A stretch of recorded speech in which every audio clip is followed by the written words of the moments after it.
അസ്ഹാബുൽ കഹ്ഫിനെ ഖുർആൻ പരിചയപ്പെടുത്തി. 7 ഗുഹാവാസികൾ. വെള്ളിയാഴ്ച ഓതൽ സുന്നത്തുള്ള സൂറത്തുൽ കഹ്ഫിൽ അല്ലാഹു ഗുഹ എന്നർത്ഥം വരുന്ന അസ്ഹാബുൽ കഹ്ഫിനെ സംബന്ധിച്ച് പറയുന്ന ആ സൂറക്ക് അല്ലാഹു സൂറത്തുൽ കഹ്ഫ് എന്നാണ് പേര് വെച്ചത്. ഇന്നത്തെ ജോർഡാനിലെ അമ്മാൻ സിറ്റിയിൽ നിന്ന് 10-30 കിലോമീറ്ററിനകലെ ഒരു കുന്നിൻ ചെരുവിൽ, ഒരു മലയോരത്ത് വളരെ മനോഹരമായൊരു ഗുഹ ഇന്നുമുണ്ടവിടെ.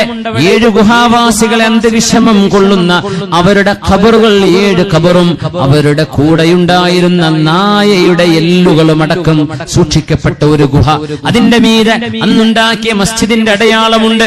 അതിന്റെ ഇപ്പുറത്ത് വലിയൊരു പള്ളി ജോർദാൻ ഗവൺമെന്റ് ഉണ്ടാക്കി വെച്ചിട്ടുണ്ട്. മസ്ജിദു അസ്ഹാബുൽ കഹഫ്, അസ്ഹാബുൽ കഹഫിന്റെ പേരിലുള്ള മസ്ജിദ് ഇന്നിവിടെ ചെന്നാൽ കാണാൻ കഴിയും. 7 യുവാക്കൾ തിന്മകൾ നടമാടിയിരുന്നൊരു നാട്ടിൽ നിന്ന് ഓടിപ്പോയ സജ്ജനങ്ങളെ അള്ളാഹു പരിചയപ്പെടുത്തുകയായിരുന്നു. ദഖ്യാനൂസ് രാജാവ് ബിംബാരാധകനായിരുന്ന കാലത്ത് ആരാധ്യനായ ഒരേ ഒരുത്തനായ അള്ളാഹു ബിംബങ്ങളുള്ളവനല്ല, രൂപങ്ങളുള്ളവനല്ല.